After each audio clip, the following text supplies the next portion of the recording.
To those who doubt the power of the people to make their own destiny. To the cynics who insist that politics is too broken to deliver meaningful change.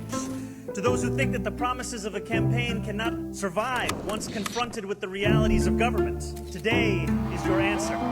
New York City's new mayor is already shifting from celebration to action. Breaking news, Mayor Mamdani already hitting the ground running. Sorry, do you mind if we step up the pace? Less than 2 hours after the ceremony, Mayor Mamdani signed 3 executive orders, all centered around housing and renters. When did this happen? You told the landlord about this? Yes. For too long, bad landlords have been allowed to mistreat their tenants with impunity. That ends today. Friday, he announced the creation of an Office of Mass Engagement. This is Tasha. She is about to be announced as the commissioner for our new Office of Mass Engagement. And the idea of the office is to bring City Hall to the people. He's out there on McGinnis Boulevard in Greenpoint. We will complete the redesign of McGinnis Boulevard. Community is born in New York, and it will stay here because we have Mayor Mamdani. Our administration is organizing a series of rental ripoff hearings in every borough. Well, Mayor Mamdani signing new executive orders today focusing on junk and hidden fees. The proliferation of junk fees has exploded in recent years. It is deceptive to hide fees. It is deceptive to trap people in subscriptions. That the era of ripping off New Yorkers is over. Mayor Mamdani says cyclist concerns are something we can no longer ignore. So one of the main directives that I am giving to my DOT is for us to actually make the common sense changes in the infrastructure we see. We want to incentivize people biking across the city. We are announcing the launch of a new program to expand access to public bathrooms across the 5 boroughs. Mayor Mamdani signed an executive order aimed at cutting red tape for small businesses in the city. There are a lot of things outside of the city's control, but fines and fees are not one of them. The Mamdani administration is putting delivery apps on notice. Having you here today send us a clear message to the app companies. Deliveristas are not alone anymore.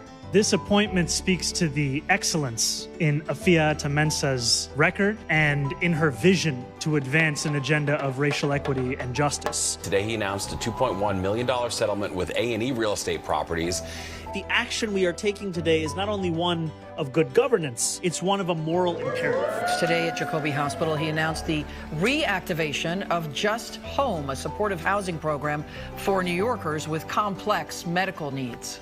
As I always say, supportive housing saved my life. What are we announcing today?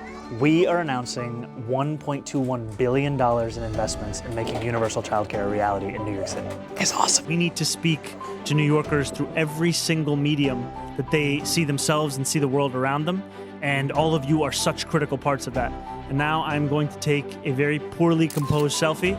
It was moving day for Mayor Zohran Mamdani and his wife. Their belongings brought over to Gracie Mansion from their Astoria apartment. I want Gracie to continue to belong to the people, to be accessible to the people, and to be shaped by the people. 6, 7. I know that what bonds so many of us here today is a love of a continent where many of us were born or many of us come from, and a love of the game. Mayor Zohran Mamdani and Senator Bernie Sanders are teaming up in support of the 15,000 nurses who remain on strike. We will be here, we will be standing with you, and we will be saying the exact same thing. Thank you so much. So right now, New York City is bracing for its biggest snowfall in several years. In just 3 weeks into office, this will be a major test for Mayor Zohran Mamdani. Can I help you? A busy month for Mayor Mamdani. It's projecting that you're in command and also establishing right off the bat, like the first month, trust with New Yorkers. Yeah. And I am especially thankful to the community members who have never given up on the hope that a people united and organized can both demand and deliver the change that they know is necessary. Because for too long, it has only been local officials who have sounded the alarm. We stand here today because of a movement brave enough to make a promise and even braver to know that it could fulfill it. Today, that movement, that fight, that New York has won.